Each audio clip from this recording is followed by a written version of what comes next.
Salut la compagnie! Aujourd'hui, je vais vous parler d'un module JavaScript qui s'appelle Husky et qui va nous aider à partager au sein de nos projets les hooks Git.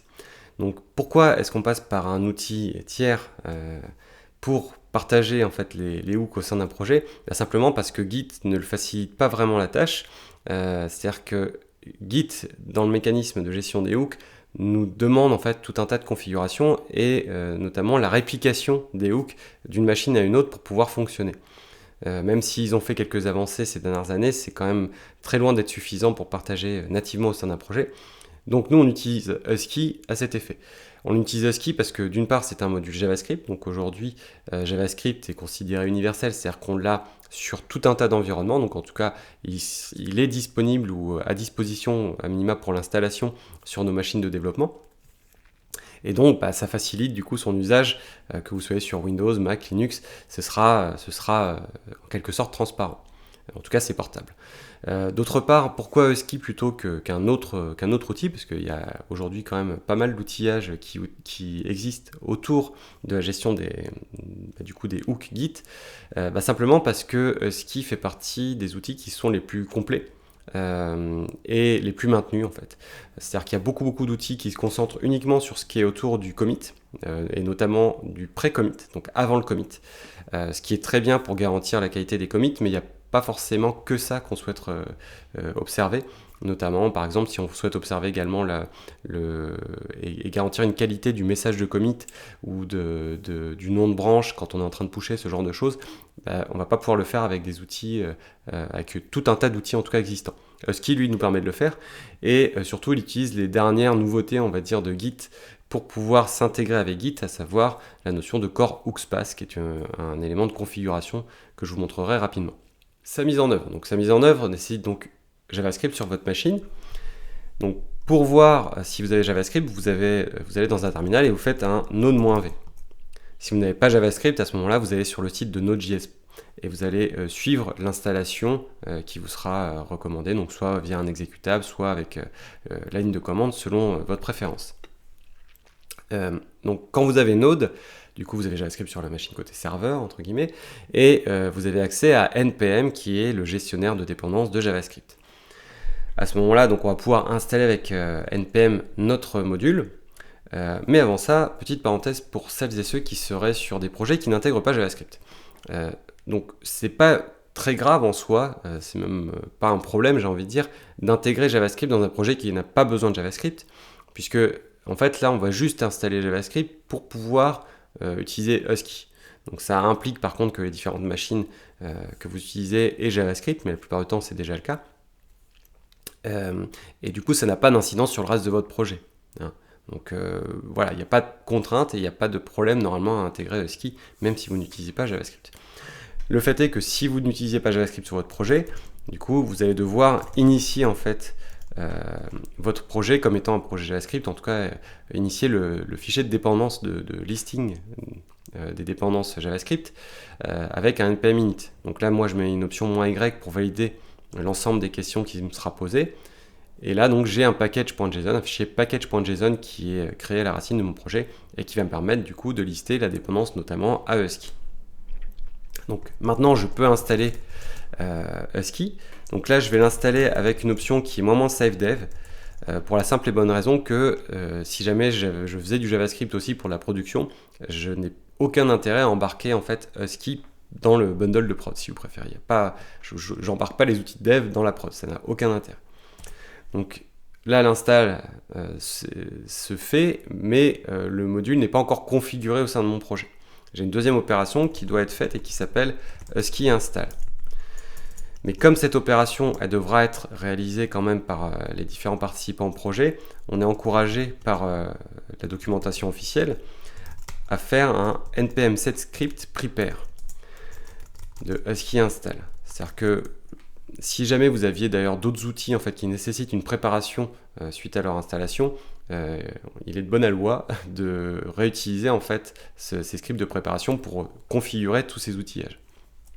Donc à ce moment-là, Husky est renseigné en script de préparation, donc j'ai plus qu'à faire un npm run prepare, et à ce moment-là, il va me configurer Husky. Donc là, j'ai Husky qui est disponible pour pouvoir m'accrocher avec les hooks.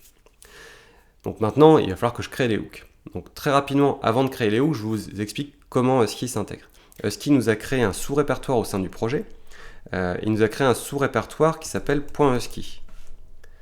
Donc dans ce sous-répertoire, si je vous montre le contenu, c'est mieux. Pour l'instant, il n'y a rien. Donc lui, il s'attend à pouvoir intégrer donc, des scripts qui seront appelés sous forme de hook. D'accord ? Alors d'ailleurs, n'oubliez pas d'ajouter à la gestion de version, donc n'oubliez pas d'ajouter à Git le sous-répertoire .husky. Et sur ce même sujet, d'ailleurs, j'ai oublié de vous le dire juste avant, mais il faut que, si vous avez initié votre projet comme étant un projet JavaScript, le sous-répertoire Node Modules qui va intégrer donc, tous les téléchargements, si vous voulez, des modules tiers, il est également bienvenu de l'ajouter en fait comme élément ignoré, puisqu'en fait sinon vous allez embarquer tout un tas de choses qui sont installées par npm quand vous faites un npm init ou un npm install sur votre projet. Donc c'est pas forcément malin de laisser les node modules versionnés. Donc ceci étant fait, donc Husky, donc il a créé ce sous-répertoire .husky et il a également ajouté dans un fichier qui s'appelle .git/config, donc c'est le fichier de configuration local à notre projet qui s'appelle .git/config. Il a rajouté la ligne que vous voyez en bas qui s'appelle hookspath égale Husky. Donc ça, ce que je vous disais, il tire parti de la nouveauté. Alors ça fait depuis Git 2.9, donc ça commence à faire au moins 4 ou 5 ans que ça existe, je crois, du core hookspath, donc qui est une variable de configuration qui nous permet de renseigner un chemin sur notre machine dans lequel se situent justement nos scripts de hook. Et donc, en l'occurrence, ici, c'est le sous-répertoire .husky qui a été créé sur notre machine. Donc, ceci étant fait, maintenant, ça veut dire qu'on peut créer n'importe quel script et du coup, venir faire en sorte qu'il soit exécuté par Git lorsqu'on fait un commit, par exemple. Donc, la procédure, elle va se faire, encore une fois, avec Husky, c'est-à-dire qu'on va renseigner le script par Husky. Et ensuite, du coup, on va versionner ce script pour pouvoir le partager au sein de l'équipe. Donc la procédure pour venir ajouter un nouveau hook via Husky au sein du projet, ça va être de demander à Husky, donc via un npx husky add, dans le sous-répertoire Husky, et on va lui dire quel hook on veut renseigner. Donc par exemple, ici, on va lui dire, tu me fais un pré-commit, donc un fichier pré-commit qui porte exactement le nom donc, du hook attendu. Et on va lui dire, voilà, ce truc-là, tu veux lui dire d'afficher sur la sortie standard, commit en cours par exemple. Donc là, en faisant ça, je suis en train d'ajouter donc à Husky un hook, vous voyez, qui a été créé .husky/precommit. Et si on regarde le contenu de ce fichier qui a été créé, qui est automatiquement d'ailleurs exécutable, on voit qu'il a une en-tête particulière ici, qui dit que c'est un script shell. Donc il y a une petite référence à l'outillage Husky ici, ça c'est pour s'intégrer correctement avec les hooks. Et on a donc notre script qu'on a renseigné ici, donc là qui est juste un message qui va s'afficher sur la sortie standard. Donc on peut vérifier maintenant, donc admettons qu'on fasse notre commit, donc je vais rajouter la totale de ce qu'on a ici, et je vais faire un git commit -m, configuration de Husky. Et je ne sais pas si vous voyez correctement ici, mais là, sur cette ligne-là, nous avons commit en cours, là, qui est bien affiché. Donc ça veut dire que notre script s'est bien exécuté. Donc maintenant, on peut très bien, du coup, au sein de notre projet, avoir d'autres scripts qui sont partagés. Ils peuvent être même en dehors du sous-répertoire .husky. Dès lors, il faudra juste qu'on appelle depuis ce répertoire avec le bon chemin le script concerné. Ça peut être de l'outillage tiers, ça peut être tout un tas de choses. Quand je dis de l'outillage tiers, ça peut être un autre module npm par exemple qui serait installé et qu'on va appeler et qui va nous permettre donc à terme de gagner en qualité au sein du projet. Donc là, le partage il est terminé. Donc si je résume, on a installé Husky en mode save dev. On a configuré Husky et on l'a renseigné en script de préparation. Et derrière, on a renseigné un nouveau hook qu'on a ajouté à Git.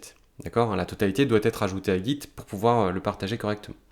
Donc ça implique que si j'ai un collègue qui récupère le projet d'autre part, ce collègue va devoir, donc après son pull par exemple, il va devoir faire un npm run prepare, en tout cas la première fois, pour pouvoir dire ok, il y a des scripts qui existent dans ce répertoire Husky, il faut quand même qu'ils viennent s'intégrer avec Git.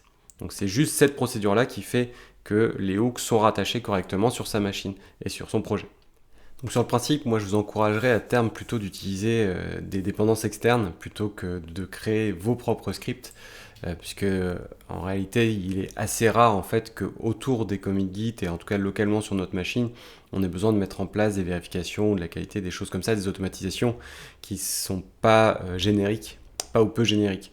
Donc la plupart du temps, vous trouverez, notamment dans l'univers JavaScript, énormément en fait d'outillage pour faire ces choses-là. Que ce soit pour le lint, donc pour le formatage et l'analyse syntaxique du code, que ce soit pour l'analyse des messages de commit, pour l'analyse des noms de branches, que ce soit pour les contenus de ce que vous committez, tout ça, en fait, vous allez voir pas mal d'outillage. Et d'ailleurs, pour nous, ça va faire l'objet d'une série dont ce screencast est le premier, et donc que vous pourrez visualiser ou lire à travers nos articles. Voilà. En attendant, je vous dis à très bientôt, j'espère que ça vous aura plu. Au revoir.